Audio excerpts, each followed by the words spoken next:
Welcome back, everyone. I am joined now by Austin, who is the open space manager for the city of Aspen. Austin, thanks for coming on the show. Thanks so much for having me, Nicole. Absolutely. So, one of the things that we're going to talk about that I think you're excited for, and I know probably the entire community is excited for, is on Valentine's Day, the Owl Creek Chase. Tell us again about this awesome cross country race. Yeah, we're very excited. This is the 31st running of the Owl Creek Chase, and as most folks know, it goes from Snowmass to Aspen, so it's one of the few races in the country that connects different towns and is a point-to-point race. Yeah, I was going to say, normally cross country races are the ones that I've known anyway have gone in a loop. You kind of start and finish in the same area. Logistically, is that a little bit more difficult when you go point to point? Absolutely. I was going to say. We've got to get the racers to the start. We asked folks to actually park their cars at the finish, and then we'll bus everyone over to the start. Sure. But really, the most logistically challenging aspect is we've got to cover a bunch of roads, a bunch of driveways. We're skiing through different communities. Yeah. So we've got to provide a seamless race course all the way from the Snowmass Cross Country Center to the Aspen Cross Country Center. And how many miles is that? How long is this race? Well, it's funny because cross country skiers like to talk in terms of kilometers. Okay, sure. This is a 21-kilometer race, which is about 13 miles. Okay, there we go. For you runners out there, I was going to say that's a roughly. It's a half marathon. Yeah, distance, roughly absolutely. a half So marathon. 13 miles. So it's a very, very hilly course. It's a beautiful, spectacular course. And we really want to encourage it. It's a race, but it's also an event to tour on. Sure. And we want to get everyone out there. It's the one opportunity each year that you can ski all the way from Snowmass to Aspen with seamless skiing without having to take your skis off to walk across the roads. And have a supported kind of crew if you need to stop for, I'm sure you guys do, break stations and that kind of thing. Absolutely. You don't have to carry your water with you. We'll have plenty of aid stations out there. Now, how long has this race been happening?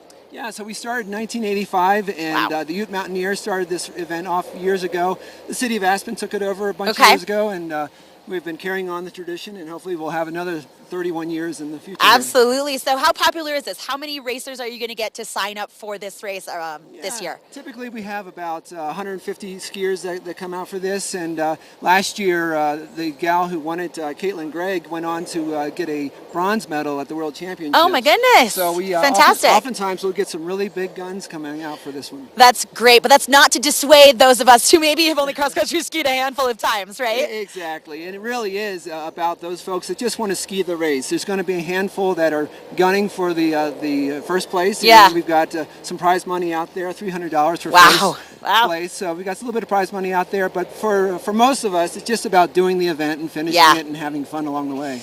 Now, with all of this snow, is this something that you would want for a cross-country race or not necessarily? Well, it's actually perfect right now because still have 2 weeks to get our course ready. Yeah. If this snow were to fall the day before the race, it would be a complete nightmare for our grooming staff. I bet.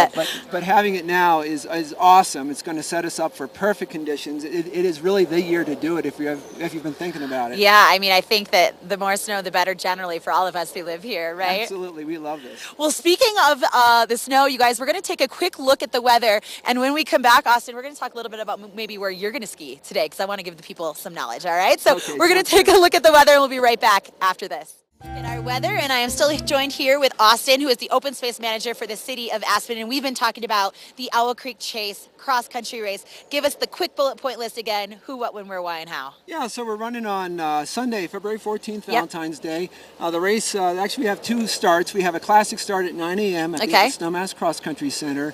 And then a skate start that begins at 9:30, once again at the Cross Country Center in Snowmass on the golf course there.